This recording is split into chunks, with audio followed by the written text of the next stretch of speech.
Hello, what's up, guys? Today we're going to go over ignition timing. Um, Ignition timing is going to be when when we have our spark plug set to fire, usually an amount of degrees of timing.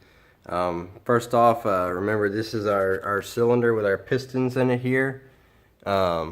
Like this example here is basically top dead center. So like here our piston's going to be top dead center, and then bottom dead center, the piston's going to be at the bottom. This is going to be on the compression stroke, and so our piston's going to be coming up.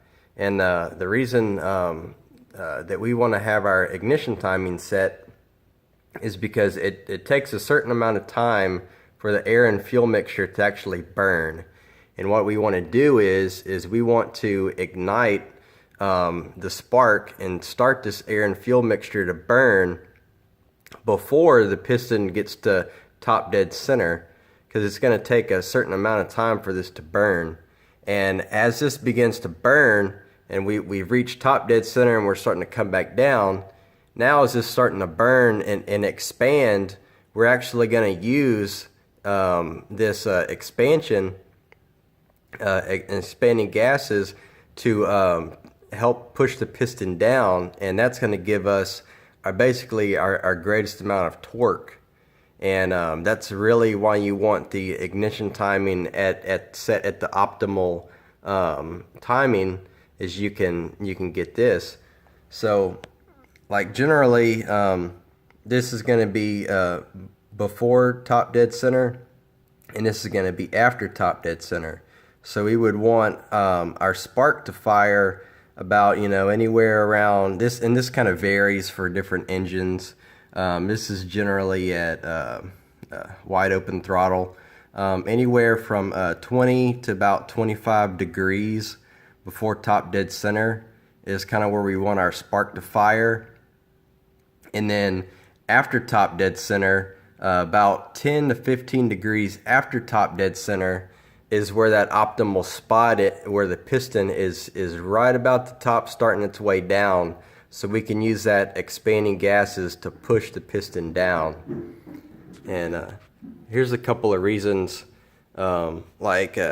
If we actually advance the timing too much, what can happen is say like the piston's way down here, it's starting to come up, and if we start to spark and ignite this fuel too early, as it begins to expand, you got both of these coming together to collide, and that's going to create a knock, and that's bad. Basically where the knock's coming from is these two coming together colliding, is this piston knocking around in this cylinder, and that's not good at all. That can you can break rings, you can break pistons, you can bend rods.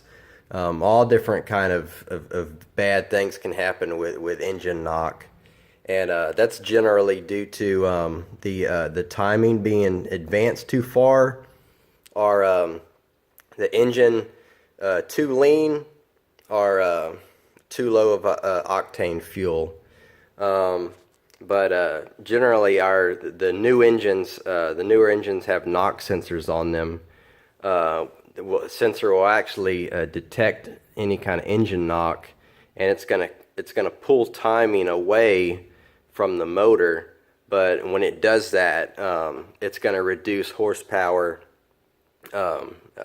significantly. So we don't want to do that. The main name of the game in tuning an engine is to have the air and fuel set, and then get the ignition timing optimal. Advance it, but we don't want to advance it so much that the engine starts to knock. Now if we go on the other side of the spectrum, if we wait too late to start the spark, what's going to happen is the piston's going to be further down in the cylinder, and then as the spark ignites and the mixture burns, it's going to be way down here, and we're basically going to be wasting the energy. And we don't want to do that either. So if you start it too slow, too late, it's bad also. Generally on the ignition side of things, different engines are gonna be different. So I mean, it's not really one set ignition timing that works for all engines. That's just something that you're gonna have to find out through tuning. Generally dynos and any type of data logging. The data loggers are gonna actually watch the knock sensors and detect any knock. And this is kind of one of another advantages that our fuel injection motors have over the older engines is the older engines, the timing was set with a distributor, and you had a timing light, and you could get it set, but you'd basically have like a base spark from idle, and then you really couldn't tune it for each RPM. Because as the RPMs rise and the motor speeds up, this air-fuel mixture is still really going to be burning about the same speed. So if this burns the same speed and the engine increases, what we're going to have to do is we're going to have to advance the timing to let this spark fire sooner so we can still get our optimal ignition timing. And fuel injection engines, this is kind of a table that you would see on if you go inside to tune one of those.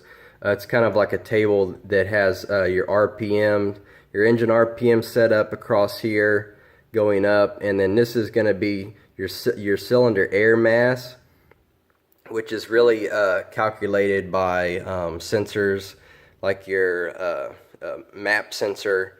That calculates basically how much air is coming into the motor, and it kind of figures out how full the cylinders are, and that kind of figures out your load, your engine load, as to how full your cylinders are. And basically it'll go off of this type of graph, and then here you would have input different degrees of timing. Generally when you come down to about 80-90 cylinder mass, that's generally going to be the maximum of the engine of volume that you can cram into the cylinders. So as this reaches full throttle and you come across here, you can set different ignition timing as it goes up. But you'd also have a bunch of other tables in there too, because you have some tables that'll actually cut ignition timing. There's some tables that are set up for the air intake temperature sensor, that when the heat starts to rise, it'll actually cut timing also. So if your engine begins to get heat soaked, it'll actually cut 2 to 3 degrees of timing. So that's kind of one trick that the cold air intakes do, is actually run cooler intake temperatures, so it won't actually pull timing if you get too high. But there's a little overview of kind of ignition and ignition tuning and some engines. All right, guys, I'll check y'all later.